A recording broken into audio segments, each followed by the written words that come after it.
Fala galera, tudo bem com vocês? Eu espero que sim.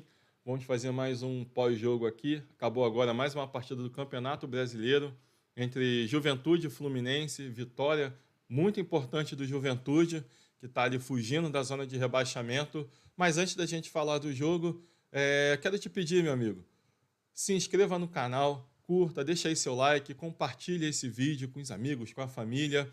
Nos ajude a continuar fazendo esse trabalho, beleza? E antes de falar do jogo, eu quero fazer duas observações. A primeira é uma parecida com o que eu fiz ontem no jogo do Botafogo contra o Corinthians, que é em relação ao uniforme. Eu acho que já passou da hora da CBF intervir em alguns pontos, porque o espetáculo em si, no total, cada detalhe importa. E a questão do uniforme importa também. O uniforme do Juventude é praticamente impossível você conseguir identificar a numeração quando você está assistindo pela televisão, e eu acredito que no estádio também fica bem difícil de você conseguir identificar pela numeração qualquer tipo de jogador. Parece um detalhe que não tem diferença nenhuma, mas para um espetáculo como um todo, é muito importante até para as pessoas que não acompanham o dia a dia de um determinado time ou aquelas pessoas que estão se aproximando para assistir o futebol. É importante para eles identificarem tudo do que está acontecendo, porque é isso que desperta o interesse em acompanhar. Um outro detalhe é o tabu que permanece. O Fluminense não ganha o Juventude no Alfredo Jaconi desde 2005, em partidas de Campeonato Brasileiro, e continua esse tabu numa virada espetacular do Juventude no dia de hoje. Bem, falando do jogo, os dois times vieram com uma disposição tática muito semelhante. Os dois times num 4-3-3, dois pontas, um centroavante. O Ganso para articular as jogadas pelo Fluminense, o Nenê para articular as jogadas pelo Juventude. E por esse motivo o jogo no início ficou muito amarrado, muito truncado, fisicamente muito disputado ali, com entradas fortes e tal. E tanto é que só aos 15 minutos do primeiro tempo que tivemos a primeira finalização, que foi do John Arias do Fluminense, mas sem direção nenhuma, sem perigo nenhum. Até ali, até o momento do gol do Fluminense, não tinha nenhuma jogada perigosa, né? E o gol do Fluminense foi através de um cruzamento do Serna, que jogou muito bem o primeiro tempo. O trio de ataque do Fluminense foi melhor no primeiro tempo. O Fluminense jogou melhor o primeiro tempo, né? E o excelente jogador, um dos melhores atacantes do Campeonato Brasileiro, o John Arias, que é o principal jogador do Fluminense nesse momento, ele que é o líder de gols, líder de assistência dentro do time, hoje mais uma vez fez o gol, ajudando o Fluminense, é um jogador importantíssimo para esse momento do Fluminense, e fez o gol aos 27 minutos do primeiro tempo, né? E o Juventude no primeiro tempo não conseguia sair para jogar, não conseguia desenvolver nenhuma jogada, não levou perigo nenhum ao goleiro Fábio do Fluminense. O Fluminense foi melhor do que o Juventude no primeiro tempo, mas não foi um jogo espetacular, não fez um grande jogo para que conseguisse ali ampliar a sua vantagem. Foi um jogo bem amarrado, mas destaque aí para esse trio do Fluminense, o Serna, o John Arias e deixa eu lembrar o nome dele aqui, o outro atacante, o Cauã Elias, esse jovem, muito bom jogador que é o Cauã Elias. Esses três jogaram muito bem no primeiro tempo. E quando volta para o segundo tempo, o Juventude já volta com uma mudança importante, já tinha substituído um dos atacantes, o bom atacante, o bom ponta Eric, porque saiu machucado, machucou o braço, e no segundo tempo ele tirou o atacante Carrilho e entrou com o Gilberto, já conhecido por muitos aqui do Rio de Janeiro. Jogou no Fluminense, jogou no Vasco, e é um excelente atacante. A entrada do Gilberto mudou a postura do Juventude, porque eles tinham um atacante mais contundente, com uma finalização melhor, com mais presença de área, mais brigador do que estava o outro atacante no primeiro tempo. E no segundo tempo, o Juventude voltou disposto a empatar o jogo, né? No primeiro tempo, um jogo truncado, um jogo muito físico, sem grandes jogadas, sem grandes chances, e no segundo tempo o jogo já foi diferente. Só que o Fluminense recuou muito as suas linhas e o Juventude caiu para dentro do Fluminense para buscar um empate. Aos Aos 11 minutos, o Gilberto quase faz um golaço. Ele tira o Samuel Xavier, ele dá um tapa para o lado, finaliza muito bem. O Fábio consegue ainda tocar na bola, a bola bate no travessão. Se essa bola entra, seria um golaço. E ali o Juventude começa a assustar mais o Fluminense. Um minuto depois, o Gilberto dá uma cabeçada, onde o Fábio faz uma outra grande defesa também. Então, o Juventude começa ali a aumentar o seu volume de jogo. O Jair Ventura fez algumas alterações que surtiram bem mais efeitos do que as alterações feitas pelo Mano Menezes, né?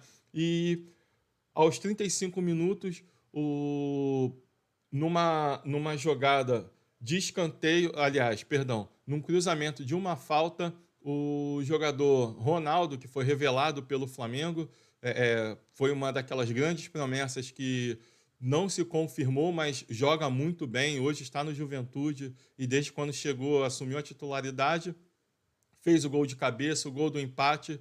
E 2 minutos depois, o Juventude vira o jogo com um gol de Marcelinho.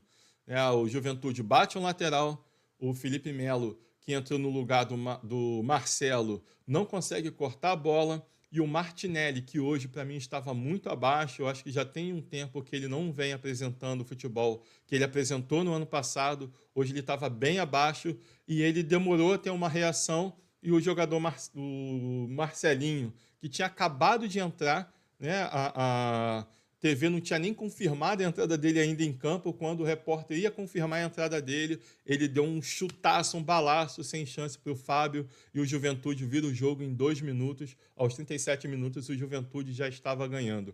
E uma vitória que é muito importante para o Juventude por essa briga contra o rebaixamento.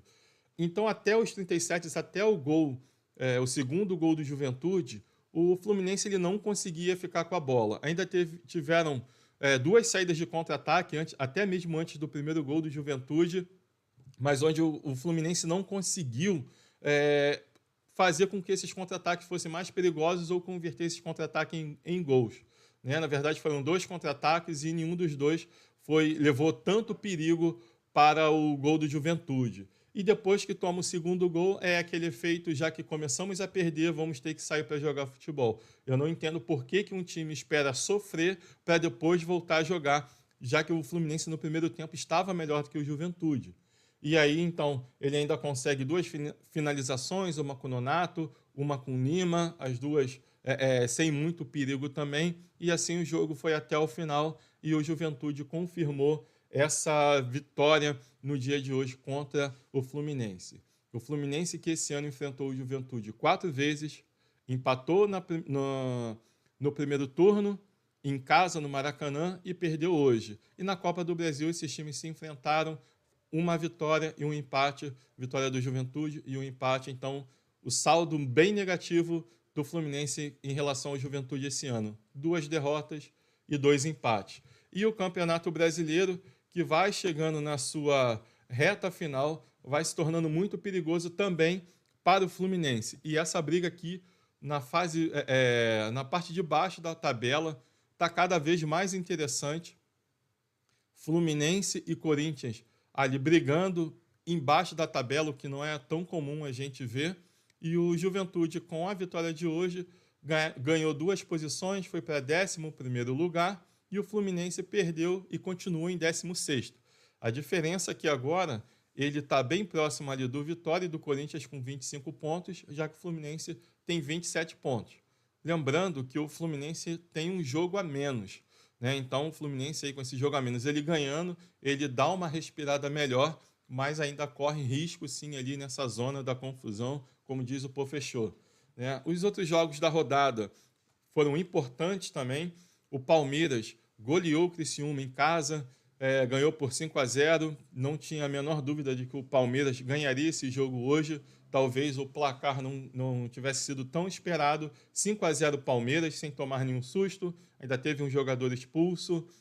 Red Bull e Grêmio empataram o seu jogo em 2-2. Isso foi um jogo importante para o Grêmio. O Grêmio precisa ganhar para se afastar ali da zona de rebaixamento.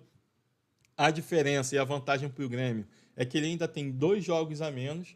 do que os demais que estão para baixo da tabela, mas ele precisa ganhar os seus jogos para fazer com que esses jogos a menos tenha vantagem para ele, né? E o outro jogo da rodada foi justamente o Juventude Fluminense. Então, o Juventude está em 11º com 32 pontos. Ele já fica ali 7 pontos à frente do primeiro time da zona de rebaixamento, que é o Vitória. E o Fluminense continua com 27 pontos, 2 pontos à frente do Vitória. É o primeiro time fora da zona de rebaixamento. Galera, foi isso que aconteceu no jogo de hoje. Um destaque também que eu preciso falar é que esse juiz, Flávio Rodrigues, ele gosta muito de aparecer, gosta muito de querer peitar jogador e, na minha opinião, o juiz tem que só apitar jogo e ficar quietinho na dele. O Thiago Leifert, ele fala isso aqui, o juiz parece que briga com o jogador, né? Quando ele vai dar um cartão, parafraseando o Thiago Leifert, ele que fala isso e eu concordo muito com ele, quando o juiz aqui vai dar um cartão, parece que ele vai agredir o jogador, que ele pega o cartão e toma, e quer falar, e ele aponta, e ele manda sair, ele não tranquiliza o jogo. Na maioria das vezes, alguns juízes eles deixam os jogadores mais nervosos, o que não é papel do juiz. O juiz está ali para apitar o jogo, aplicar a regra e tranquilizar o ambiente. E em diversos momentos a gente vê que o juiz faz bem diferente do que isso.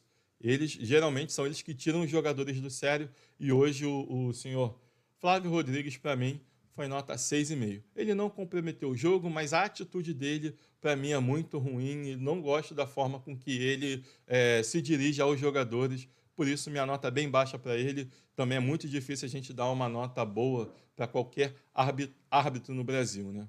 Galera, fui!